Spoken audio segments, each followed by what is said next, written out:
আমার সাথে আছেন আপনাদের আমাদের সবারই খুবই মহব্বতের মানুষ, আমাদের সুজিত দাস সহ এই এলাকার নেতৃবৃন্দ, জামাতের নেতৃবৃন্দ, সম্মানিত শ্রদ্ধেয় ভাই ও বোনেরা, আমার পক্ষ থেকে আপনাদেরকে জানাই আন্তরিক শুভেচ্ছা এবং মোবারকবাদ।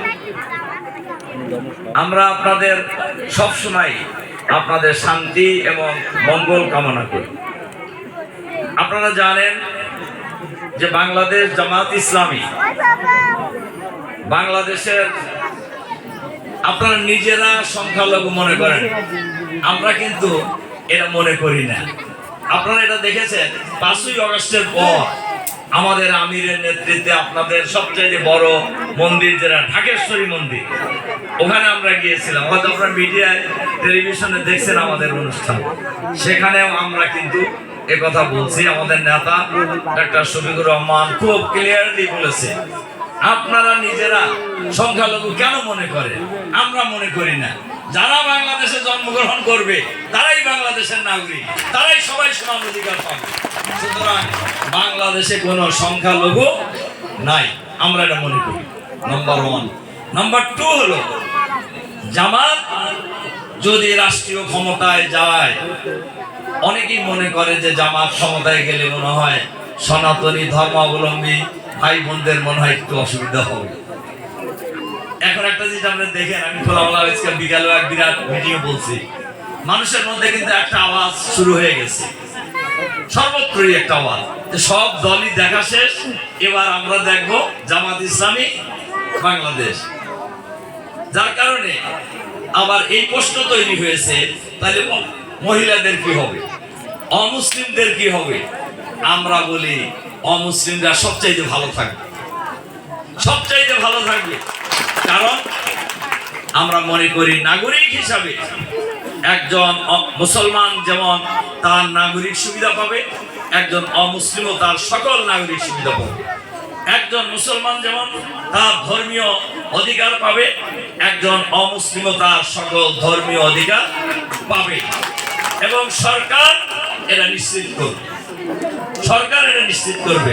তার কারণ সরকারের নিশ্চিত করা অথবা তাদের এই অধিকার পাওয়া এটা কোনো অনুগ্রহ নয়, তাদের অধিকার। আমি মনে করি সনাতনী ধর্মাবলম্বী ভাই বোনদের এটা হলো অধিকার, তাদের নাগরিক অধিকার ভোগ করা এবং তাদের ধর্মীয় স্বাধীনতা ভোগ করা। এবং আমরা মনে করি আপনাদেরকে আমরা নিশ্চিত করব। আরেকটা কথা বলি আপনাদেরকে, আপনারা দেখবেন আমাদের দেশের খালি সনাতনী ধর্মাবলম্বী ভাই বোনেরাই নয়, মুসলমানরাও অনেক সময় জুলুম নির্যাতনের শিকার হয়, চাঁদাবাজির শিকার হয়, সন্ত্রাসের শিকার হয়, দখলবাজির শিকার হয়, হয় না? এর সাথে আপনার জামাতের লোকদেরকে আপনারা পাবেন। সারা বাংলাদেশে আমরা চ্যালেঞ্জ করেছি, জামাতের কোন লোক অমুসলিমদের কাছে শুধু নয়, মুসলমানদের কাছেও 5 টাকা চাঁদা করে দিতে চাইছে কিনা? আপনাদের কাছে চাইছে কেউ? আমাদের বক্তব্য খুবই ক্লিয়ার, আমাদের দলে কোনো চাঁদাবাজ নাই, আমাদের দলে কোনো টেন্ডারবাজ নাই, আমাদের দলে কোনো দুর্নীতিবাজ নাই, আমাদের দলে কোনো দখলবাজ নাই। যদি কেউ থাকে তাহলে আমাদের দলে সে থাকতে পারবে না। এই ঘোষণা বাংলাদেশে জামাত ছাড়া আর কেউ দিতে পারবে না। পারবে? আপনি জিজ্ঞাসা করে দেখেন আর যত দল আছে যে তারা কি তাদের দলে আছে কি নাই এটাও জিজ্ঞাসা করবেন, থাকলে কি করবে সেটাও জিজ্ঞাসা করবেন। আর আমরা বলছি আমাদের দলে নাই, থাকলে আমাদের দলে তারা থাকতে পারবে না। আমাদের ঘোষণা খুবই ক্লিয়ার, আমরা বাংলাদেশকে আগামী দিনে একটি বৈষম্যহীন বাংলাদেশ হিসেবে গড়ে তুলতে চাই, একটা সমৃদ্ধ বাংলাদেশ হিসেবে গড়ে তুলতে চাই। আমাদের এই দেশ কারোর ব্যক্তিগত সম্পদ নয়, কারোর বাপদাদার সম্পদ নয়।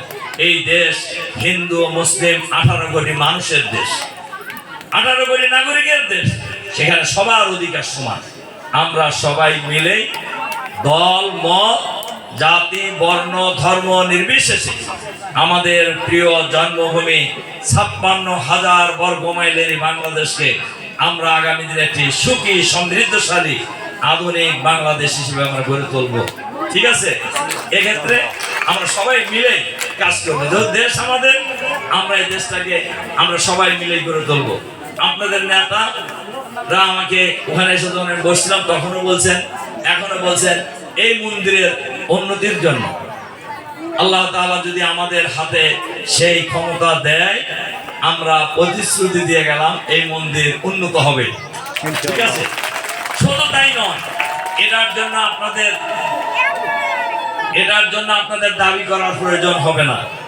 এটার জন্য আপনাদের দাবি করার প্রয়োজন হবে না। এমনি আপনাদের যে অধিকার, এই অধিকার আপনাদের ঘরে পৌঁছে যাবে, আপনাদের মন্দিরে পৌঁছে যাবে। এটা আমরা নিশ্চয়তা দিতে পারি।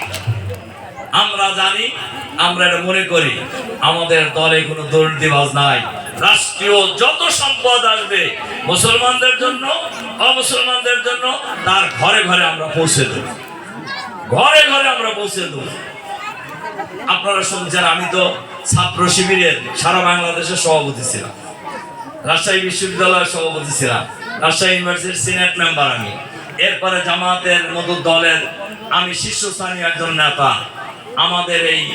আমার জীবনে বহু সুযোগ এসেছে, কিন্তু এক পয়সার দুর্নীতি আমার কোনো একটা লোম স্পর্শ করতে পারবে। এটা কয়েকজন লোক ঘোষণা দিতে পারেন, জিজ্ঞাসা করেন নেতাদের। ঠিক আছে, এই জন্য আমি আপনাদের সহযোগিতা চাই, সাহায্য চাই, সাথে চাই এই উল্লাপাড়াকে আগামী দিনে আমরা আধুনিক উল্লাপাড়া হিসেবে গড়ে তুলবো, মানবিক উল্লাপাড়া হিসেবে গড়ে তুলবো, আমরা সুশৃঙ্খল উল্লাপাড়া হিসেবে আমরা গড়ে তুলবো। এই জন্য আমরা সবাই মিলে ঐক্যবদ্ধভাবে আমরা আমাদের সমাজকে, আমাদের এই উল্লাপাড়াকে আমরা গড়ে তোলার জন্য চেষ্টা করব। এই প্রত্যাশা রেখে আপনাদের কাছেও সেই দোয়া চেয়ে আমার বক্তব্য এখানে শেষ করছি। আল্লাহ হাফেজ। সবাইকে আবারও আন্তরিক সালাম এবং শুভেচ্ছা।